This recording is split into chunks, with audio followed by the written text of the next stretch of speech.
Aloha, it's Antonio with HypnosisProductReviews.com.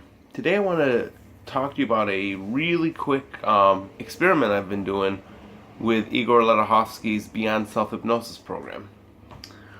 The program, I'm not going to make a real big review about it. Beyond Self Hypnosis, it's a 2 DVD set. In this review, it's going to be way too hard to go in depth. But it's basically I don't know if you can say a new way or maybe a refined way of doing personal development with very, very clear visualizations, or what Igor calls them mentalizations.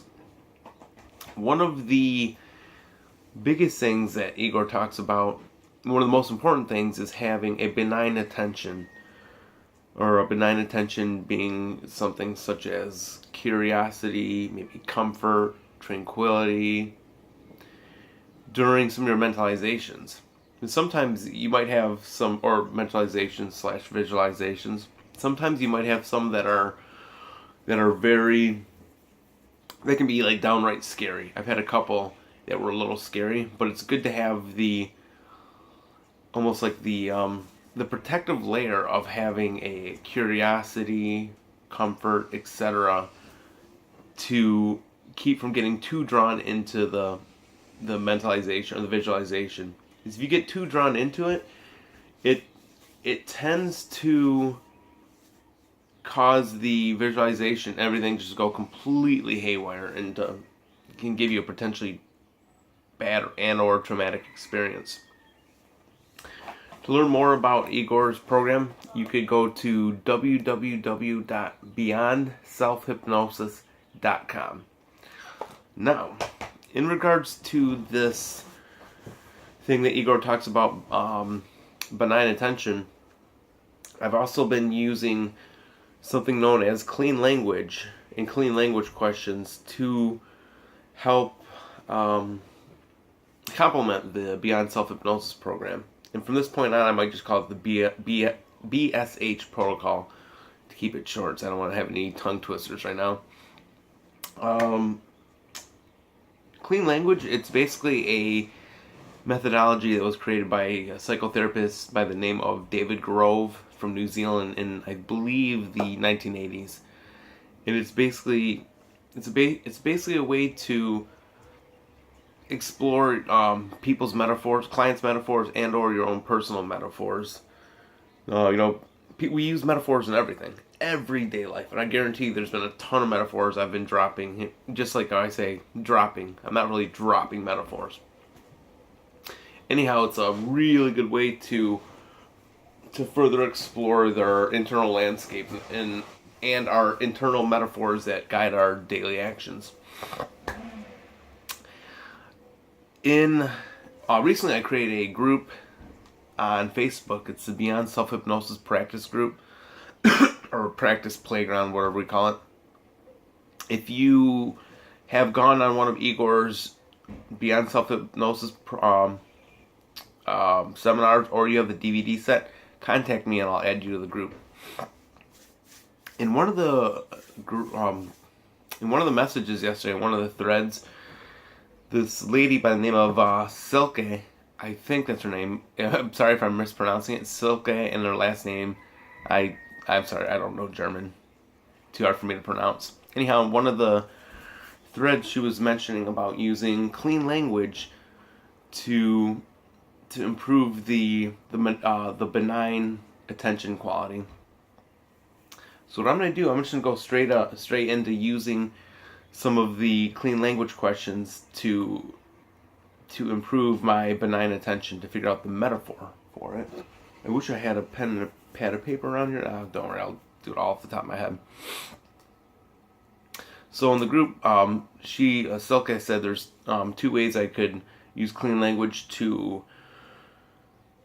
improve the benign attention. One is I can explore up front what I did with my spotting metaphor. And in quote, she says, "And when my benign attention is at its best, it's like what?"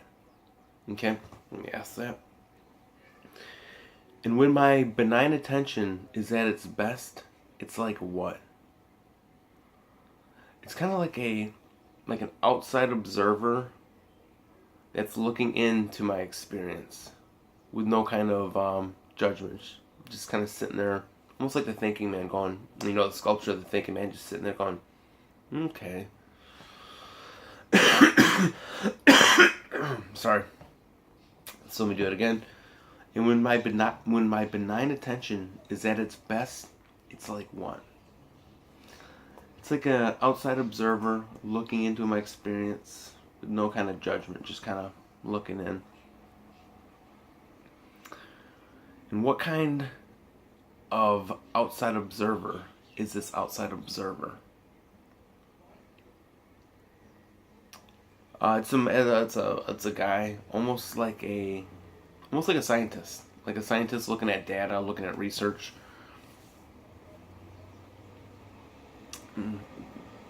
What kind of outside observer is this? It's like it's somebody with a watchful eye, looking at my experience, like a bunch of data, like a scientist would look at research. Now, whereabouts is this outside observer looking in? Picture him like right here on my right side, kind of angled out, looking in. Oh, it's weird. When I think about it, I can almost feel the presence here. So it's like he's looking in. And another question, and when this outside observer is looking at my experience with a watchful eye, then what happens? Let me close my eyes and try this. And when this outside observer is looking in at my experience with a watchful eye, kind of like they're looking at data, then what happens?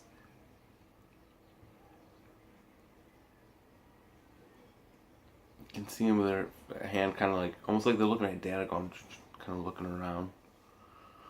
And I get a sense of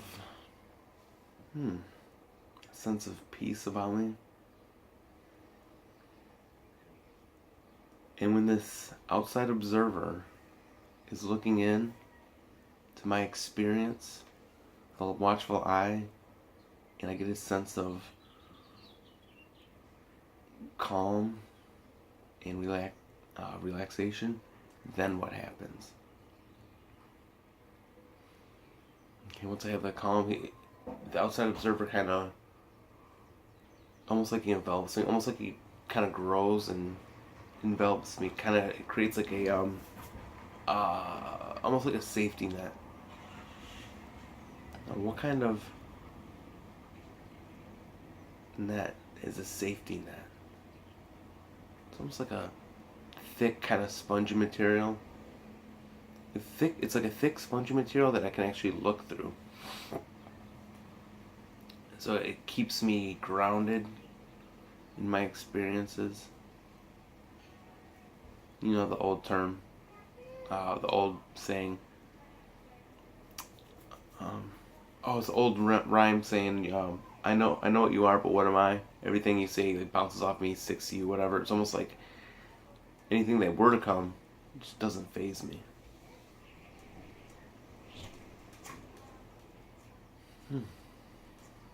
It's almost like it makes...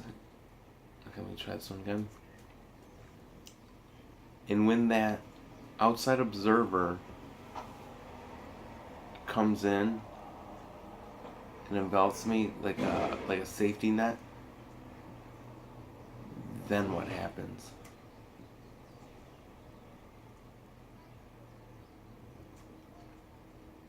I'm able to stand still.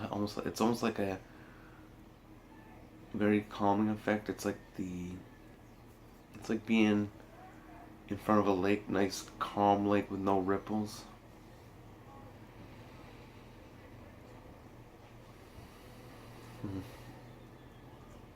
Yeah, just like a nice, really ultra calm lake with no ripples.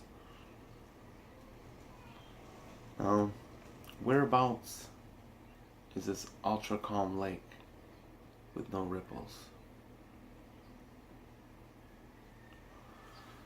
It's almost like it's all around, like it's up to waist level. Very stable. I can even see the lake here. I know that I can sense like a safety net around here.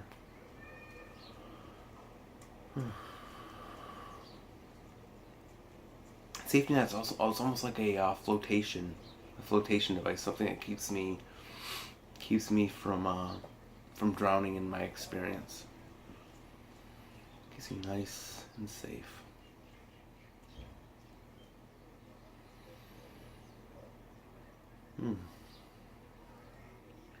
So I can look around in this experience, having this benign attention that's like a outside observer that looks in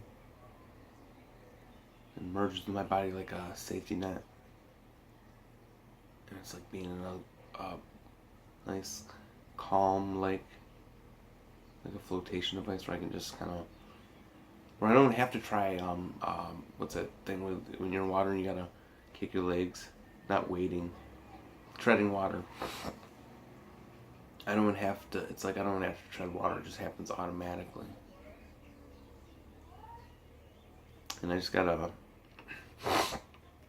image of an arm coming up, and right now the big hand opened up. You can see a big magnifying glass popping out. And what kind of magnifying glass is this?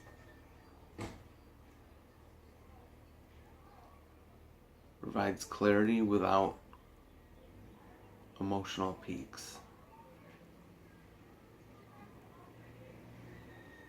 Now, whereabouts is this magnifying glass that provides clarity without emotional peaks? It's almost like a surround kind of deal, like it's here. Like it provides like a mental clarity and also like a visual clarity. Now, what's the other question? And when this magnifying glass provides clarity without emotional peaks, then what happens?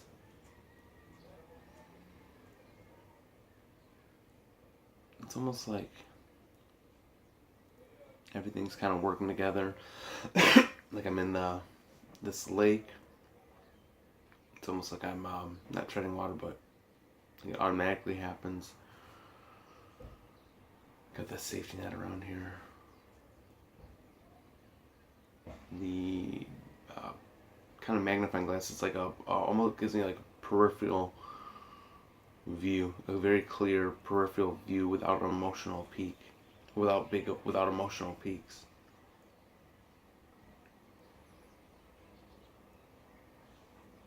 Ask another question. If I can remember this one. This one's a little tricky for me to remember. And when outside observer, looking in, merging, giving me okay, no, I'm trying to remember that. Let's see if I can remember how this clean language question goes. It's a little harder to do it on yourself.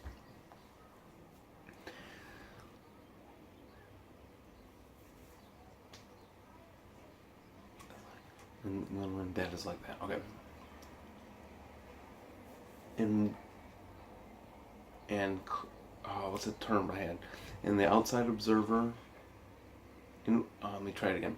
And when this outside observer is looking into my experience and wrapping around me like a safety net, allow me to automatically tread water in this calm lake, in this magnifying glass of clarity without emotional peaks. All of this is like what?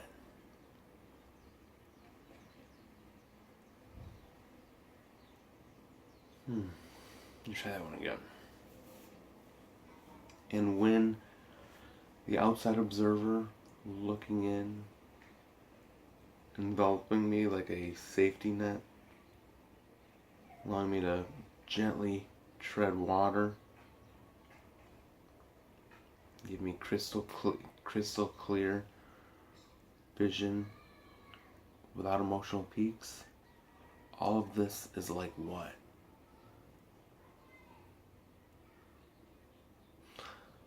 It's almost like a well-oiled machine, like a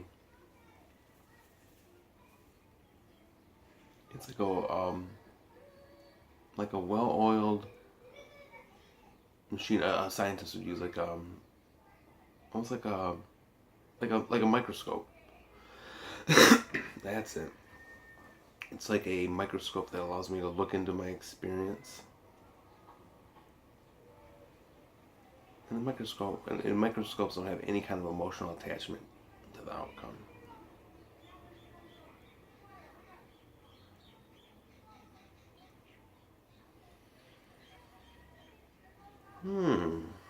That's interesting. I just saw the outside observer holding a holding a microscope. It's interesting how all this stuff works out. It's like he can look at my experience with an outside perspective and not getting completely wrapped up into it.